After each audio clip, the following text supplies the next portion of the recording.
Au début, l'infection semble banale. Quelques jours de fièvre, une fatigue inhabituelle. Parfois, une toux. Le corps reconnaît l'intrus et mobilise ses défenses.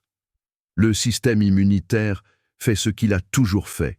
Il communique, s'organise, envoie des messages chimiques appelés cytokines pour coordonner la riposte. Chez la majorité des personnes, cette réponse est efficace, mesurée et l'équilibre revient. Mais chez d'autres, quelque chose déraille. Vers la fin de la première semaine, alors même que le virus commence à reculer, la machine immunitaire ne s'arrête pas. Elle accélère. Les cytokines affluent en masse, l'inflammation devient diffuse, incontrôlée. Ce n'est plus seulement une défense, c'est un embrasement, un orage cytokinique. Les poumons s'enflamment, les vaisseaux deviennent perméables, la coagulation s'emballe. Le corps, en voulant se protéger, se met à se blesser lui-même. C'est souvent là que le Covid devient grave, parfois brutalement, parfois en quelques heures. Puis, pour certains, l'histoire ne s'arrête pas avec la sortie de l'hôpital ou la disparition du virus. Des semaines passent. Le test est négatif. Les poumons semblent réparés. Les analyses sont parfois rassurantes. Pourtant, la fatigue est toujours là, écrasante. L'effort le plus banal épuise. La tête est embrumée, la concentration fragile, le cœur s'emballe sans raison apparente. Le corps n'est plus en crise aiguë, mais il n'est pas revenu à l'équilibre. L'alarme immunitaire reste partiellement enclenchée. C'est ce que l'on appelle le Covid long. Chez ces patients, l'orage n'est plus violent, mais il laisse une trace.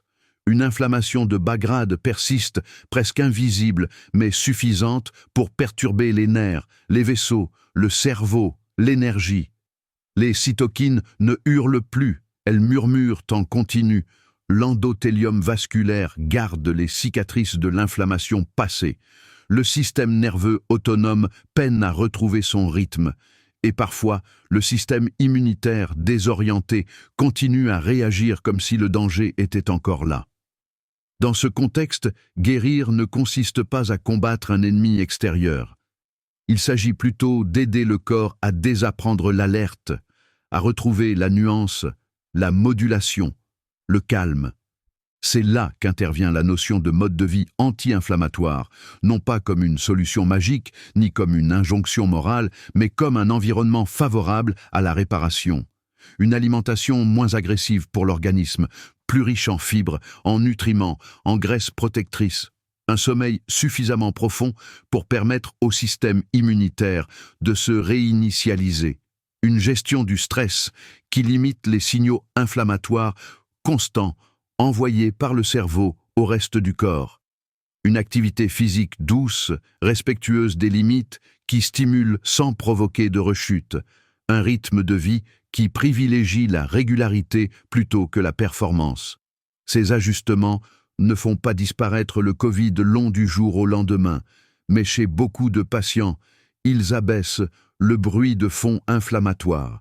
Ils rendent les symptômes moins envahissants. Ils redonnent de la marge. Parfois, ils permettent au corps de reprendre lentement un chemin de récupération qu'il n'arrivait plus à emprunter seul. Le message essentiel est celui-ci. Le Covid long n'est ni imaginaire, ni une faiblesse personnelle. C'est l'expression d'un système biologique resté bloqué en mode survie. Et si l'on ne peut pas toujours forcer le corps à guérir, on peut souvent lui offrir les conditions les plus favorables pour qu'il y parvienne, à son rythme. La guérison, dans ces cas-là, n'est pas une victoire spectaculaire. C'est un retour progressif au silence intérieur, là où l'inflammation cesse enfin de parler plus fort que le reste.